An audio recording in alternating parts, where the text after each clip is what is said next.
निवडणुका पारदर्शी व्हाव्यात, निवडणुकामध्ये मतदार याद्यामध्ये पारदर्शकता असावी, स्वच्छता असावी। मुळात निवडणूक आयोग या गोष्टी मानायलाच तयार नाही, कारण निवडणूक आयोग हा सरकारचा पार्ट असल्यासारखा, सरकारचा पार्टनर असल्यासारखा वागतो।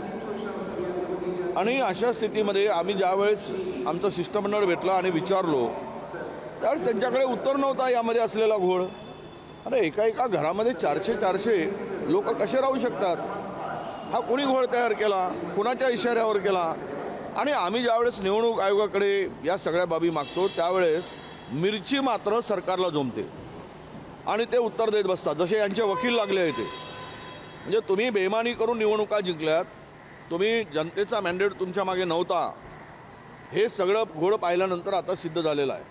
आणि म्हणून आमची मागणी आहे की या मतदार याद्यामधील झालेली जे काही गडबड आहे ती संपूर्णतः बोगस मतदार आहे।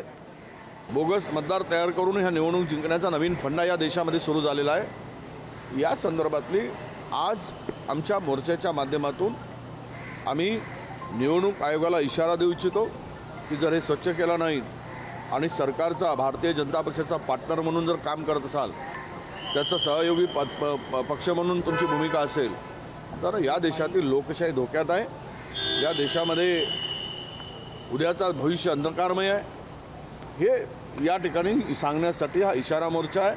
आणि सरकारला आणि निवडणूक आयोगाला हा इशारा देणारा ठरेल की सावधान व्हा, जागेवर या, बेईमानी करू नका, आणि बेईमानी कराल तर तुम्हाला धडा शिकवल्याशिवाय आम्ही राहणार नाही, हा इशारा देण्यासाठीच आजचा मोर्चा। नाही झेंडे होल्डिंग हा विषय नाही, मोर्चामध्ये आम्ही सहभागी आहोत। मी तिथे चाललेलो आहे, विधिमंडळ पक्षाचा नेता आहे, मला वाटते बाळासाहेब आहेत, वर्षा गायकवाड आहेत, अनेक नेते दिग्गज आहेत महाराष्ट्रातील। त्यामुळे असं काय त्यामध्ये सर्वच फौज उतरली पाहिजेत अशातली गरज नाही। अनेक कामामध्ये आता निवडणुकीचा पिरियड आहे, पण एक आहे की मतचोरी झाली, मतचोरीमुळे सरकार आलं, मतचोरीने बेईमानी करून सत्ता बळकवली, हे आता सिद्ध झालेलं आहे। आणि आमच्या सगळ्या राज ठाकरे साहेबापासून सगळ्यांना आता राहुल गांधींचा मुद्दा पटलेला आहे। राहुल गांधींनी जे ही चोरी पकडली त्यावर आता एकमत सर्वांचं झालेलं आहे।